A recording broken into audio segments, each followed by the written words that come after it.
Jetzt heute das Thema Licht der Welt.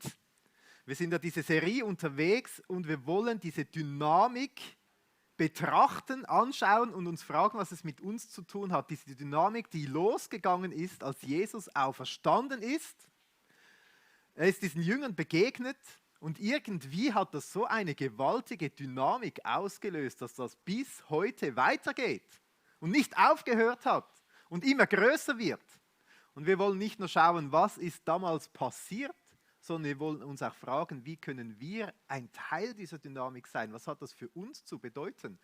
Und das ist eine ganz praktische Sache, wie ihr schon gemerkt habt. Wir haben diese 5 Symbole, die wir zusammen anschauen, vertiefen, mitnehmen können in den Alltag. Ihr seht sie dort drüben. Wir hatten gestartet mit dem Muskel. Mutig zu sein. Wir dürfen mutig sein und zu Jesus, dem Auferstandenen, stehen. Das war diese erste Aussage. Wir sind weitergegangen, haben weitergelesen, letzten Sonntag auftanken bei Jesus. Ist ja schon erstaunlich. Jesus hat diese ganze Bewegung losgetreten und das Erste, was er gemacht hat, er hat Zeit mit seinen Leuten verbracht. Und ich glaube, das ist auch unser Auftrag, dass wir einfach mit Jesus sind. Ich wünsche mir, dass ganz viele von euch das diese Woche neu und tief erlebt haben, wie wohltuend das ist, einfach mit Jesus zusammen zu sein. Und jetzt heute gehen wir weiter mit dem nächsten Symbol, mit der Glühbirne. Deshalb Licht in der Welt sein. Da sind wir heute unterwegs und wir lesen diese Geschichte. Wir gehen da weiter, wo wir letztes Mal stehen geblieben sind. Jesus war mit seinen Jüngern zusammen, er hat mit ihnen geredet, hat ihnen viel erklärt. Wir sind am Ende des Lukas-Evangeliums. Es hat noch 4 Verse, die uns noch bleiben, die werden wir heute lesen. Aber Lukas hat nicht nur dieses Evangelium geschrieben, sondern hat auch noch Band 2 geschrieben, wie dann diese Dynamik losgegangen ist, Apostelgeschichte. Und wir machen heute etwas Spezielles. Wir lesen einen Abschnitt, der endet im Lukas-Evangelium, geht dann weiter in Apostelgeschichte. Das sind dieselben Ereignisse, die er da berichtet, wo er den Faden wieder aufnimmt, die überlappen sich. Und wir schauen hier, Band 1, Band 2, was berichtet da dieser Lukas über diese Erlebnisse, die sie hatten mit diesem Jesus. Und zwar in dem Moment, wo Jesus von ihnen weggegangen ist. Die Himmelfahrt, Auffahrt oder wie man es immer nennt. Also wir lesen eine Geschichte, 2 Texten, hat unglaublich viel Inhalt. Wir schauen nicht alles an, unmöglich, weil wir machen es so wie die Schweizer. Wir sind dann fertig, pünktlich, plus minus. Könnt natürlich selber dann die Stelle nochmals hervornehmen. Aber ich will auch beten. Der lebendige Jesus soll auch heute bei uns wirken. Danke, Jesus, dass wir diese Texte lesen dürfen heute. Und es ist dein lebendiges Wort. Und damit willst du heute zu uns sprechen. Und ich bitte dich, Jesus, dass du jetzt unsere Herzen öffnest für das, was du bereit hast, dass wir wachsam sind, dass wir hinhören, dass wir es nicht einfach eine schöne Geschichte finden, sondern dass wir erkennen, was du uns damit sagen willst, ganz persönlich. Danke, Jesus, dass du da bist und dass du wirkst. Amen.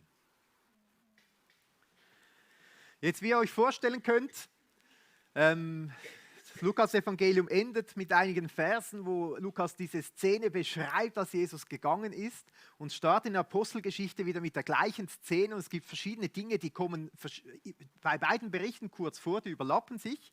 Und es gibt so 5 Bereiche, die wir heute zusammen genauer anschauen wollen. Und der erste Bereich ist, wir lesen einiges über das Reich von Gott, Symbol, diese Krone, Reich von Gott, Königreich Gottes. Wir werden einiges lesen über einen konkreten Auftrag, den Jesus seinen Jüngern gibt. Der hat ganz viel damit zu tun, Licht in der Welt zu sein, deshalb dieses Symbol, diese Glühbirne. Dann steht auch ganz viel im Text darüber, wie Jesus einfach verschwunden ist. Und ihr werdet sehen, es hat viel damit zu tun, dass Jesus auf den himmlischen Thron gestiegen ist. Deshalb dieses Symbol, ist eine Wolke verschwunden und auf den Thron gestiegen. Es redet auch ganz viel von der Kraft aus der Höhe vom Heiligen Geist, der kommen soll. Das werden wir beachten im Text. Dazu dieses Symbol vom brennenden Herzen. Und das Letzte, die Jünger haben da unglaublich viel erlebt. Was waren dann ihre ersten Schritte? Wie haben sie reagiert auf das Ganze? Und wir lesen jetzt diesen Text. Es kommen im Text immer wieder diese Symbole vor, also ein kleiner Hinweis. Wir werden später dann darauf zurückkommen, diese 5 Punkte vertiefen und diese Hinweise sind dann überall im Text verteilt. Also wer die Bibel hat, schlagt auf, Lukas 24. Einige zücken das Handy. andere die richtige Bibel. Cool. Zu Hause hat man Chance. Pause drücken, schnell hervornehmen. Okay, Lukas Evangelium 24, ab Vers 48. Jesus sagt da zu seinen Jüngern, ihr seid Zeugen hiervon. Ein kurzer Hinweis, da geht es um den Auftrag, deshalb habe ich hier dieses Glühbirnensymbol. Dann geht es weiter, sagt Jesus einiges zum Heiligen Geist. Und siehe, ich sende die Verheißung meines Vaters auf euch. Ihr aber bleibt in der Stadt, bis ihr bekleidet werdet mit Kraft aus der Höhe. Jetzt geht es um dieses Erlebnis, wo Jesus weggegangen ist. Er führte sie aber hinaus bis gegen Bethanien und hob seine Hände auf und segnete sie. Und es geschah, während er sie segnete, schied er von ihnen und wurde hinaufgetragen in den Himmel. Das ist die Reaktion der Jünger. Und sie warfen sich vor ihm nieder und kehrten nach Jerusalem zurück mit großer Freude. Und sie waren alle Zeit im Tempel und priesen Gott. Jetzt müsst ihr blättern. Lukas Evangelium fertig, Band 1 abgeschlossen. Wir gehen weiter zur Apostelgeschichte 1. Band 2 startet mit einer ganz kurzen Einführung. Apostelgeschichte 1, Vers 1. Den ersten Bericht habe ich verfasst, Theophilus, von allem, was Jesus angefangen hat zu tun und auch zu lehren, bis zu dem Tag, an dem er in den Himmel aufgenommen wurde. Also da eine kleine Einführung. Lukas berichtet, ja, der erste Bericht war das und das, jetzt kommt der zweite Bericht. Und ich finde schon cool, so eine mega kurze Einführung, klar und deutlich, aber man spürt, dass Lukas nicht warten kann, auf die wichtigen Ereignisse sprechen zu kommen. Also bis Jesus in den Himmel aufgenommen wurde, nachdem er den Aposteln, die er sich auserwählt, durch den Heiligen Geist Befehl gegeben hatte. Diesen hat er sich auch nach seinem Leiden in vielen sicheren Kennzeichen lebendig dargestellt, indem er sich 40 Tage hindurch von ihnen sehen ließ und über die Dinge redete, die das Reich Gottes betreffen. Also 40 Tage war Jesus da und hat mit ihnen über das Reich Gottes geredet, ihnen alles erklärt, sich gezeigt, ist ihnen begegnet.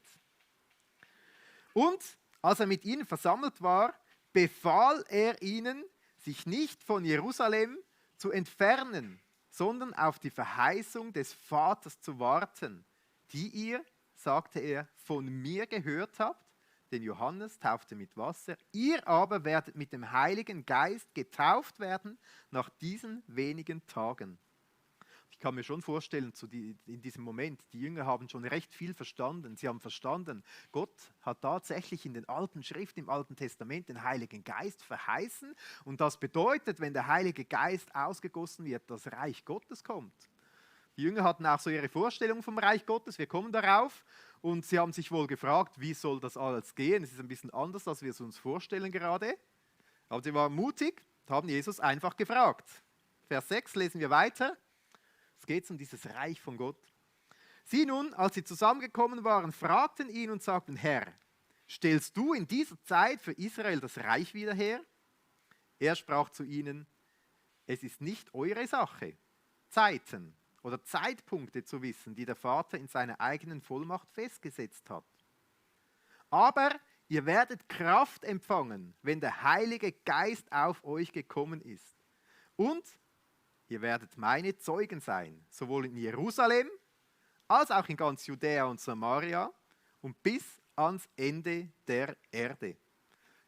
Cool, haben wir vorhin so diese 3 Geschichten gehört, oder? Bis heute am Wirken. Jesus in Jerusalem, Judäa und Samaria, sogar in der Provinz Nembrach und bis ans Ende der Erde ein Gefängnis irgendwo in Afrika. Mega cool. Dann Vers 9. Und als er dies gesagt hatte, wurde er vor ihren Blicken emporgehoben und eine Wolke nahm ihn auf vor ihren Augen weg. Und als sie gespannt zum Himmel schauten, wie er auffuhr, siehe, da standen 2 Männer in weißen Kleidern bei ihnen, die auch sprachen, Männer von Galiläa, was steht ihr hier und seht hinauf zum Himmel? Dieser Jesus, der von euch weg in den Himmel aufgenommen worden ist, wird so kommen, wie ihr ihn habt hingehen sehen in den Himmel. Die Reaktion der Jünger: Da kehrten sie nach Jerusalem zurück von dem Berg, welcher Ölberg heißt, der nahe bei Jerusalem ist, einen Sabbatweg entfernt. Das ist dieser Text von heute und wir gehen gleich richtig hinein. Da haben wir einiges gelesen über das Königreich von Gott. Und ich glaube, es ist wichtig, dass wir uns kurz vergegenwärtigen, mit was für einer Vorstellung waren diese Jünger da. Die hatten diese ganz normale Vorstellung, wie das damals alle Juden hatten. Die haben diese Prophezeiungen gelesen vom Messias. Die haben gelesen, wenn der kommt, wird ein neues Reich aufgerichtet. Und sie hatten im Kopf, dass wenn der Messias kommt, geht er hin nach Jerusalem, besiegt die Feinde, wirft die Besatzungsmacht, die Römer, hinaus, steigt auf den Thron und richtet ein irdisches, neues Königreich auf, das Ausstrahlung hat in die ganze Welt.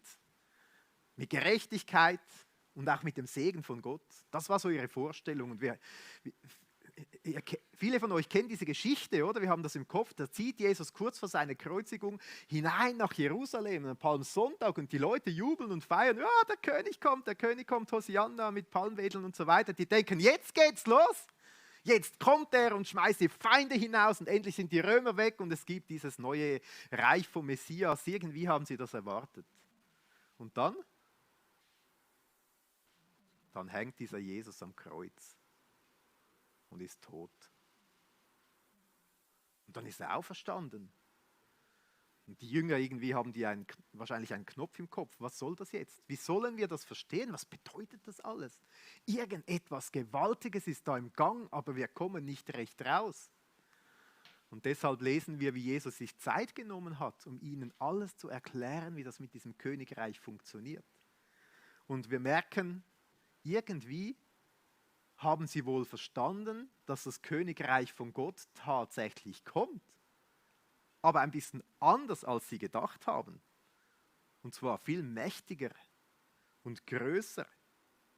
Weil Jesus macht ihnen klar, es geht nicht darum, Zeitpunkt zu wissen, wann das vollendet wird, wann es wirklich irgendwie weltumspannend sichtbar ist und so. Das ist die Sache des Vaters. Aber ihr habt jetzt etwas Gewaltiges erlebt. Jesus macht ihnen deutlich, dass er tatsächlich nach Jerusalem gekommen ist, um die Feinde herauszuwerfen und zu besiegen. Aber nicht irdische Mächte, sondern kosmische Mächte.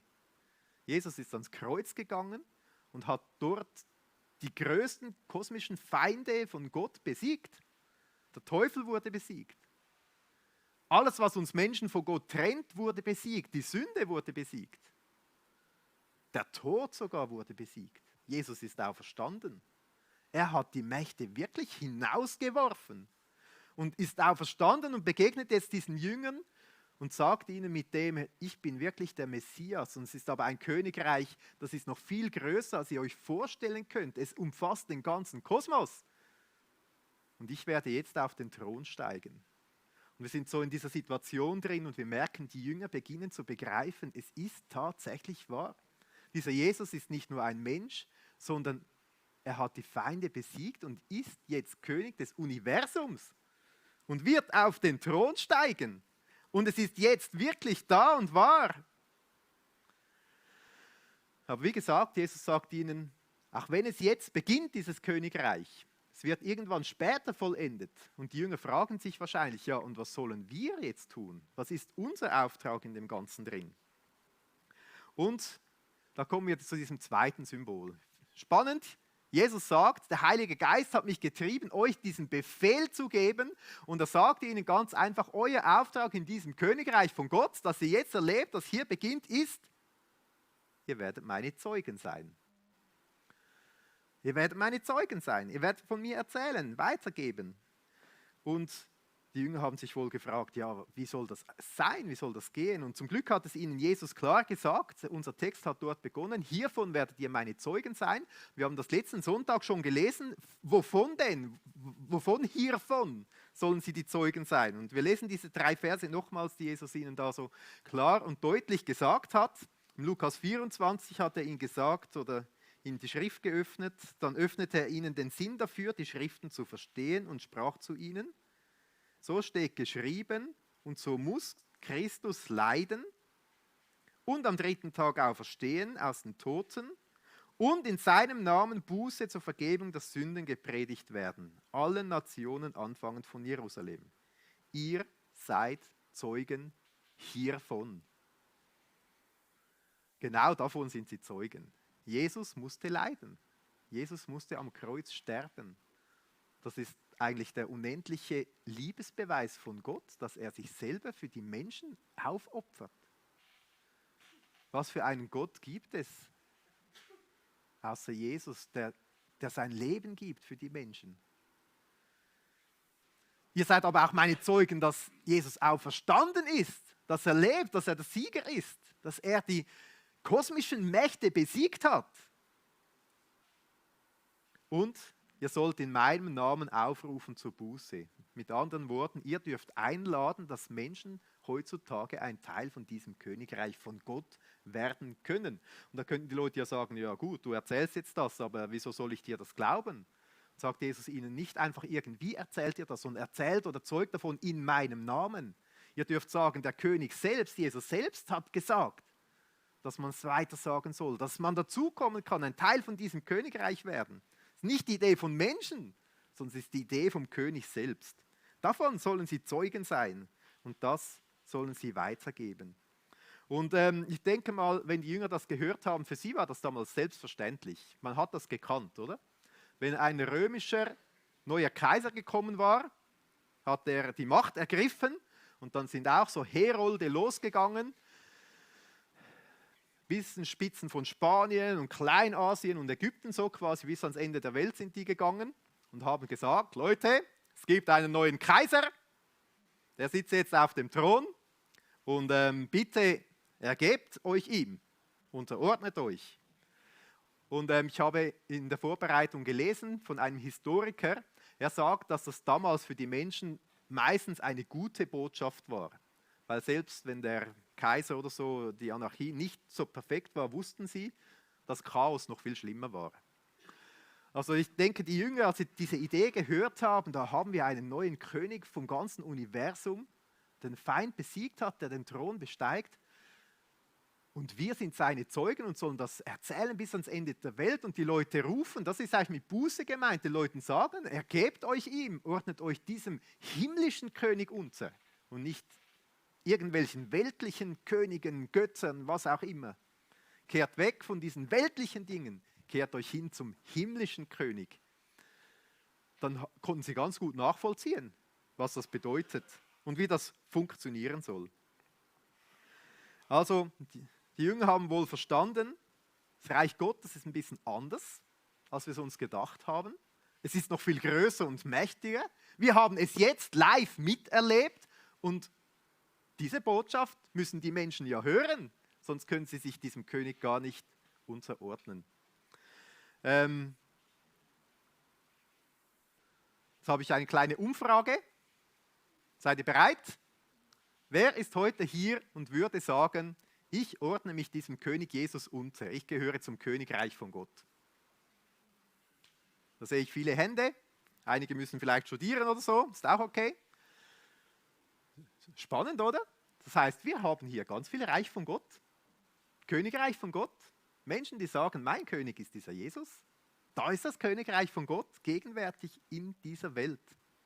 Und es ist schon spannend, so irdisch, aber trotzdem so himmlisch.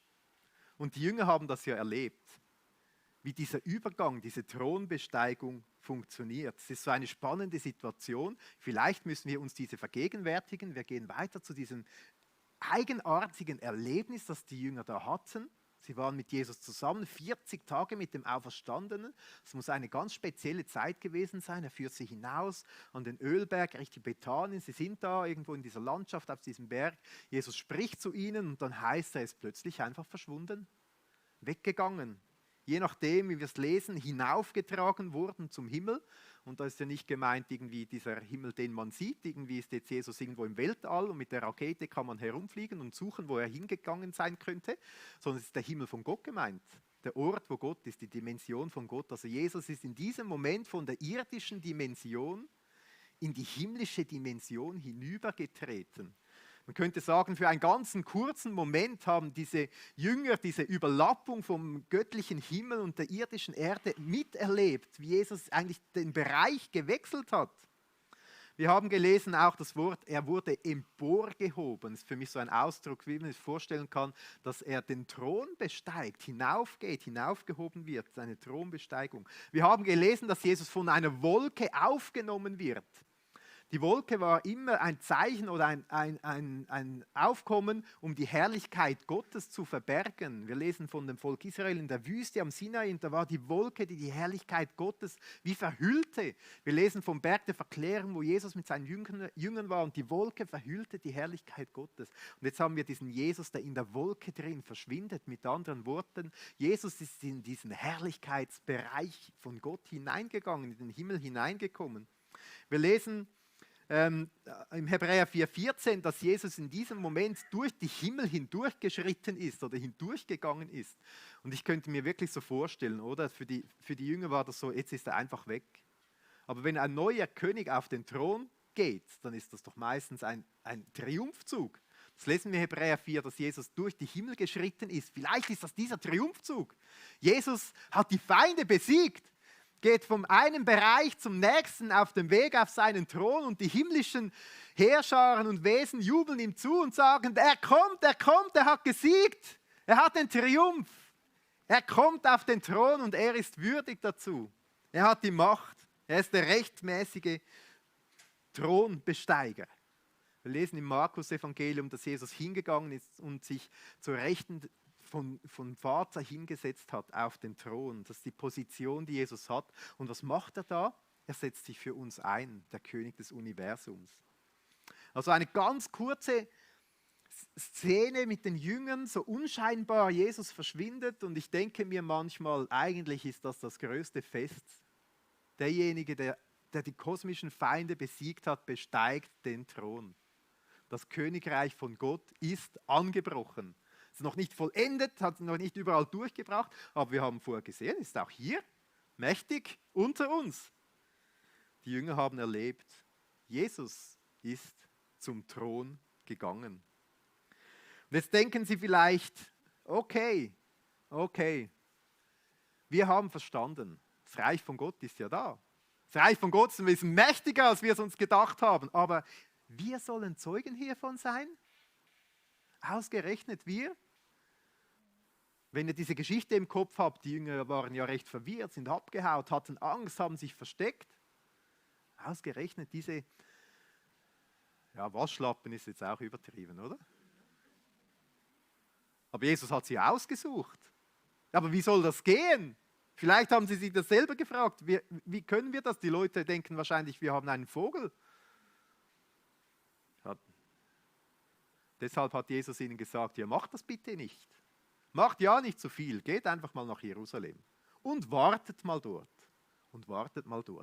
Weil von dort, wo ich bin, aus der Höhe, werde ich euch meinen Heiligen Geist schicken. Und wenn ihr ihn habt, dann kommt die Kraft nicht von euch, sondern sie kommt von ihm. Das Wort, das hier steht für Kraft, Dynamis, oder? Wir reden von dieser Dynamik, die losgegangen ist. Dasselbe Wort, eine kraftvolle Bewegung, die losgegangen ist. Durch diese verdatterte Schar. Wir uns denken, wie kann das sein? Jesus hat ihnen gesagt, wartet auf diesen Heiligen Geist. Und ich finde es schon spannend, Jesus sagt ihnen, ihr werdet umkleidet. Ich stelle mir das nicht vor, dass die einfach so einen Badhösli bekommen haben, sondern umkleidet von oben bis unten, oder? Oder es heißt auch, der Johannes hat mit Wasser getauft und ihr werdet mit Heiligem Geist getauft oder eingetaucht, untergetaucht. Das ist recht umfangreich. Richtig im Heiligen Geist drin, gebadet quasi, könnte man sagen. Wir werden am nächsten Sonntag noch mehr in diese Szene hineingehen, wo das dann passiert ist. Also in 2 Wochen ist das dann, wenn es weitergeht. Aber schon jetzt können wir sagen, es ist unglaublich spannend, oder? Jesus schickt seinen Heiligen Geist. Er sagt, ich sende ihn euch, ich werde mich darum kümmern. Und er ist gekommen und die Jünger waren umkleidet, reingebadet, und es hat diese gewaltige Dynamik losgelegt, wo wir heute nur zurückschauen und staunen, wie kann das sein, dass diese Bewegung losgegangen ist. Das kann nicht menschengemacht sein. Das ist praktisch unmöglich. Ich habe ChatGPT gefragt, wie kann man eine neue Religion starten? Sie hat ein paar Tipps gegeben und hat aber gesagt, es ist etwas vom Schwersten, was es gibt auf der ganzen Welt. Ja, ich traue so ein paar Galiläern vielleicht einiges zu beim Fischen und so. Aber dass eine Weltbewegung startet, das kann nur von Gott sein, oder? Und es ist auch, ja, cool, hingehen, warten. Wir lesen dann in Apostelgeschichte 2, dass jeder, der sich taufen lässt und den Namen von Jesus anruft, das Geschenk des Heiligen Geistes bekommt. Aber ich denke mir, manchmal kann es auch ganz gut sein, mal zu warten, bis in Jerusalem, dort wo wir sind, bis wir auch dieses Baden voll umkleidet sein, eine richtig kraftvolle Wirken des Heiligen Geistes vielleicht noch viel mehr erleben und tiefer erleben. Und ich habe mich gefragt, was haben die Jünger gemacht? Wie haben sie reagiert? Wie haben sie diese Wartezeit verbracht? Damit kommen wir zu diesem 5. Beobachtungspunkt. Was waren die ersten Schritte der Jünger? Also das Erste, was wir gelesen haben, sie haben sich niedergeworfen. Das waren Juden. Die werfen sich nur vor einem nieder, nämlich vor Gott selbst. Das bedeutet, sie haben in dem Moment verstanden, dieser Jesus ist Gott selbst. Und er ist der König, vor dem werfen wir uns nieder. Das Zweite war, sie waren absolut gehorsam. Wir lesen, sie sind zurückgegangen nach Jerusalem und haben dort gewartet.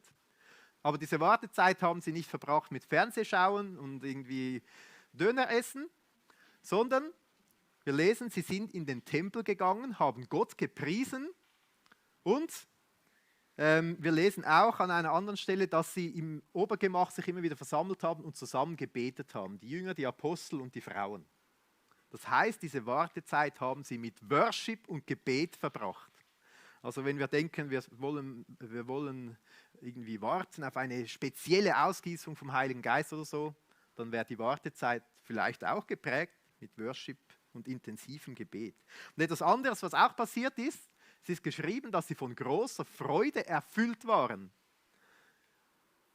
Das kann nur sein, dass sie verstanden haben, was wirklich passiert ist. Jesus war plötzlich verschwunden, aber er ist jetzt der König des Universums und das Reich Gottes geht los und wir haben es gesehen und wir dürfen sogar seine Zeugen sein. Das hat diese Freude ausgelöst in ihnen und sind hingegangen, haben Gott gepriesen, zusammen gebetet und gewartet. Der Heilige Geist ist gekommen, diese Dynamik ist losgegangen.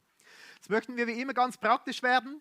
Diese 5 Punkte, wo wir ein bisschen hingeschaut haben. Man könnte noch viel mehr in die Tiefe gehen, aber ich finde, das hat schon sehr viel Fleisch am Knochen. Was bedeutet das jetzt für uns? Und wir stehen heute genau am gleichen Punkt. Wir schauen auf Jesus.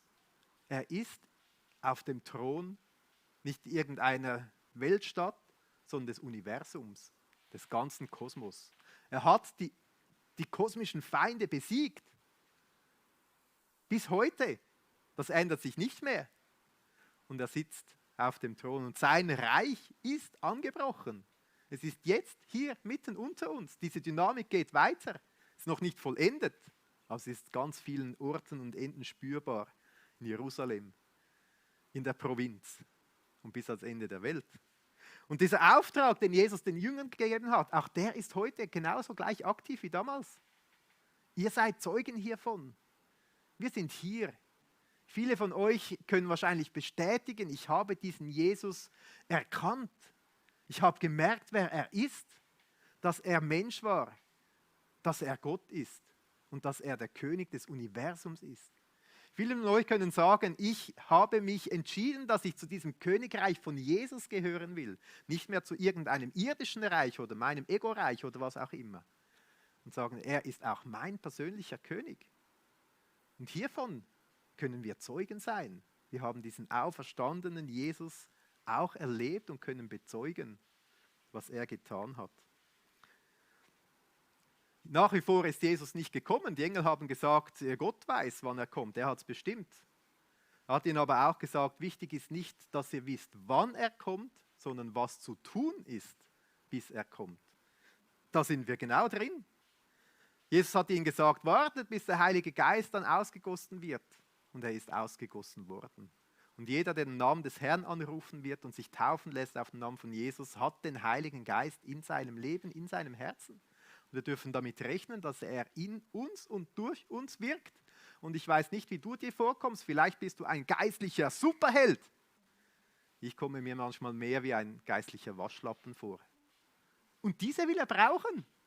Schon cool, oder?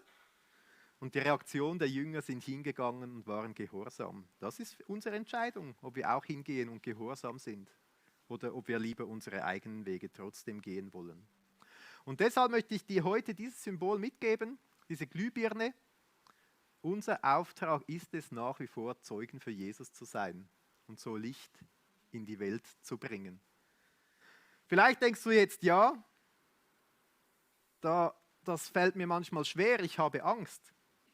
Ich kann das nicht. Oder du denkst, ja, es funktioniert doch gar nicht. Die Menschen wollen das heute gar nicht hören oder so irgendetwas. Oder du denkst, ich will lieber Fernseh schauen und Döner essen. Oder du denkst, vielleicht ist es gar nicht so wichtig. Aber ich will dich heute ermutigen und ermutigen, Ja zu sagen zu diesem Auftrag von Jesus. Ich möchte dich einladen. Ja, Jesus, ich will deinen Auftrag annehmen. Deine Mission. Ich will dich ermutigen, Ja zu sagen. Sagen, okay Jesus, ich weiß nicht, wie stark ich bin oder schwach, aber du willst mich senden. Okay, sende mich. Ich will dich auch ermutigen, Ja zu sagen. Ich will es nicht aus eigener Kraft schaffen, sondern ich brauche deinen Heiligen Geist. Und wir haben ja diese verschiedenen Symbole, habe ich euch auch mitgegeben. Einige haben so dieses gelbe Band mit diesen 5 Symbolen drauf, wo auch diese Glühbirne ist. Oder es hat hinten noch Kerzchen oder Kleber, die man sich irgendwo hinkleben kann. Also deckt euch noch ein, wenn ihr noch nicht habt. Und jeden Tag, wenn ihr diese Glühbirne seht, könnte das so ein Moment sein vom bewussten Entscheiden, ja Jesus, sende mich. Ja Jesus, ich will ein Licht für dich sein. Ja Jesus, ich nehme diesen Auftrag an. Ja Jesus, es ist schwierig. Aber du hast ja deine Kraft aus der Höhe gesendet. Ich möchte das auch heute ganz, ganz praktisch machen. Ich habe so diese kleinen Karten verteilt hier in den Reihen. So sehen die aus. Wir haben im Herbst, Anfangs November, diese Hoffnungswoche, wo wir im ganzen Embracher Tal ein helles Licht des Evangeliums aufstellen wollen. Und das bietet sich gerade gut an, mit diesen Karten zu arbeiten. Nehmt mal so eine. Vielleicht muss man ein bisschen von hinten nach vorne oder von vorne nach hinten. Sollte eigentlich für jeden eine haben. Und da hat es drauf, für diese Menschen bete ich. Mit der Idee, dass wir nicht überlegen müssen, dass wir alle Menschen Zeuge sein müssen, aber mit der Idee, dass uns Gott vielleicht 3 Menschen aufs Herz legt, die uns wichtig sind, wo wir denken, dort will ich oder dort sollte Gott eine Tür auftun, damit das Zeugnis des Evangeliums ankommen kann, damit Licht zu ihnen kommen kann. Ich möchte dich ermutigen, dir einen kurzen Moment Zeit zu nehmen. Gibt es 3 Menschen, die dir Jesus aufs Herz legt, wo das vielleicht beginnt, dass du ein Zeuge für sie sein kannst? Oder dass du deine Gebetskarte einfach mal damit beginnen kannst, für diese 3 Menschen zu beten, dass doch eine Tür aufgehen möge. Wir nehmen uns einen kurzen Moment der Stille. Ich beginne die mit einem Gebet. Jesus, du bist König des Universums. Und wir dürfen deine Zeugen sein. Wir müssen nicht die Welt auf den Kopf stellen. Wir müssen keine Revolution anzetteln. Wir müssen nicht die Probleme dieser Welt lösen, sondern wir dürfen einfach deine Zeugen sein. Dass du gelitten hast am Kreuz und damit deine unendliche Liebe bewiesen hast, sichtbar gemacht hast. Wir dürfen deine Zeugen sein, dass du auferstanden bist und heute lebst. Und wir erleben dich an so vielen Ecken und Enden. Wir können bezeugen, dass du ein lebendiger Gott bist, auch wenn wir dich nicht sehen. Und wir dürfen bezeugen, dass wir bis heute einladen dürfen, in dein Reich zu kommen. Buße zu tun, umzukehren und das nicht in unserem Namen, sondern in deinem Namen. Und Jesus, zeig uns Menschen, wo wir anfangen sollen. Mit Beten und wo du auch Türen öffnen kannst, auf irgendeine Art und Weise Zeuge zu sein.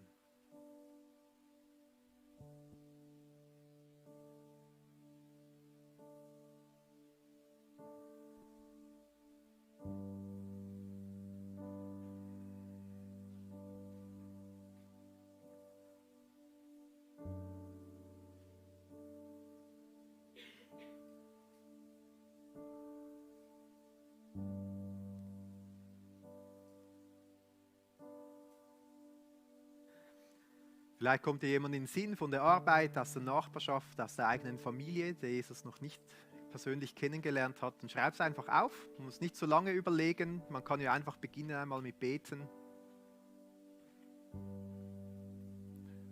Ein zweiter Name, vielleicht sogar ein dritter.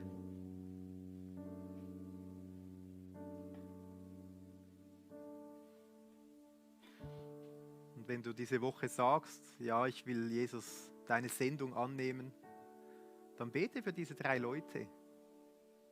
Oder für diese 2, wenn dir 2 in den Sinn gekommen ist. Oder für jemanden, bete für sie. Bete für offene Türen. Und bete, dass die Kraft des Heiligen Geistes durch dich oder jemand anderen wirksam werden darf. Ja, Jesus, du sendest uns als ganze Kirche, jeden Einzelnen, zu unseren Menschen in unserem Umfeld. Sende uns. Sende uns, Jesus. Sende uns. Amen.